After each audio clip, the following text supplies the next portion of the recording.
ಬಂದ್ರು ನೋಡ್ರಿ ಇವರೇ ಇಟತನ ವೇಟ್ ಮಾಡಿಸಿದ್ರು ಭೀಮು ಅಣ್ಣರು ಭಾಳ ದಿನ ನಂತರ ಬಂದಾಗ ಇವತ್ತು ರಜಾ ಅದ ಏನು ಮಾಡಮ್ಮ ಅಂತ ಡಿಸ್ಕಸ್ ಮಾಡಬೇಕಾಗಿತ್ತು.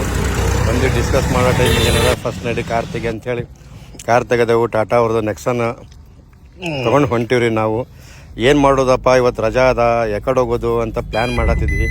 ಸೊ ನಮಗೆ ತಿಳಿಲಿಲ್ಲ, ಹಾಗೆ ಹೊಂಟಿದ್ವಿ. ಒಳಗಡೆ ಮುದುಗಪ್ಪನ ಹೋಟೆಲ್ ಸಿಕ್ತು. ಮುದುಗಪ್ಪನ ಹೋಟೆಲ್ನಾಗ ಖಾರ ಚಂದ ಇರ್ತೀರಿ, ಖಾರ ತೊಗೊಂಡಿವಿ. ಖಾರ ಬಜ್ಜಿನೂ ಕಂಡು ಬಜ್ಜಿನೂ ತಿಂದಿವಿ. ಖಾರ ತೊಗೊಂಡು ಮತ್ತೆ ಹೊಂಟಿವಿ ನಾವು ಯಾದಗಿರಿ ರೋಡಿಗೆ. ಹೋಗೋ ಟೈಮಿಗೆ ಏನದ ಎಲ್ಲ ಮಾತಾಡ್ಕೋತ ಅದು ಇದು ಇರ್ತಾವಲ್ಲ, ಏನರ ಮಾತಾಡೋ ಕಷ್ಟ ಸುಖಗಳು ಮಾತಾಡ್ಕೋತ ಹೊಂಟಿದ್ವಿ. ಅಷ್ಟೊಳಗೆ ಒಬ್ಬ ದೋಸ್ತದ ಫೋನ್ ಬಂತು, ನಾನು ಇಲ್ಲೇ ಇದ್ದೀನಿ ಬರ್ರಿ ಅಂತಂದೇಳಿ. ಅವ್ರು ಯಾರಪ್ಪ ಅಂದ್ರೆ ತೋರಿಸ್ತೀನಿ ನೋಡ್ರಿ. ಈಗ ಅವ್ರು ಬರ್ತಾರೆ, ಅವರೇ ಮಾಣಿಕ ಅಂತ. ಅವರು ಬಂದ್ರು ನಮ್ಮ ಜೋಡಿ. ಅವ್ರು ಅಂದ್ರೆ ನಡ್ರಿ ನಮ್ಮ ಹೊಲದಾಗೆ ಹೋಗ್ಬಿಡಮ್ಮ ಅಂತೇಳಿ ಹೋದಿವ್ರಿ ಕೆನಾಲ್ ದಂಡಿಗೆ. ನಾವು ಅವ್ರ ಕೆನಾಲ್ ಬಾಜುನೇ ಹೊಲಗಳವ, ಆ ಹೊಲದಾಗ ಹೊಂಟಿದ್ವಿ. ಸ್ವಲ್ಪ ರೋಡ್ ಖರಾಬ್ ಇತ್ತು, ಇಲ್ಲೇ ಸೈಡಿಗೆ ಪಾರ್ಕ್ ಮಾಡಿಕೊಂಡು ನಾವು ಹೊಂಟಿವ್ರಿ. ಹೊಲದಾಗ ಒಂದು ಬೇವಿನ ಮರ ಇತ್ತು, ಚಲೋ ಇತ್ತು, ನೆರಳಿತ್ತು. ನಾವು ಸೀದಾ ಅಲ್ಲಿಂದ ಹೋಗಿ ರೆಸ್ಟ್ ಮಾಡತ್ತಿದ್ದೆವು. ಅಷ್ಟರೊಳಗೆ ಆಲ್ರೆಡಿ ಎಲ್ಲ ಹಾಸಿದ್ರು. ನೋಡ್ರಿ ಕುರಿಗಳು ಟಗರು ಸಿಗುತ್ತೆ ನೋಡ್ರಿ ಈಗ ಒಂದು ಹೆಂಗದ ಅಂತ.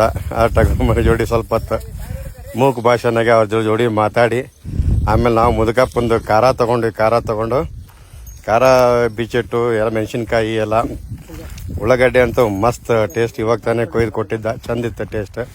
ತೊಗೊಂಡು ಖಾರ ತಿನ್ಕೋತ ಮಜಾ ಮಾಡ್ಕೋತ ಆರಾಮ್ ಹರಟೆ ಹೊಡ್ಕೋತ ರೆಸ್ಟ್ ಮಾಡಿದ್ವಿ. ರೆಸ್ಟ್ ಮಾಡಿಂದ ಹೋಗಮ್ಮಂತ ಪ್ಲ್ಯಾನ್ ಮಾಡಿದ್ವಿ. ಸೊ ಇಷ್ಟೇ ಇವತ್ತಿನ ವ್ಲಾಗ್. ಮತ್ತೆ ಸಿಗ್ತೀನಿ ರೀ, ಬಾಯ್.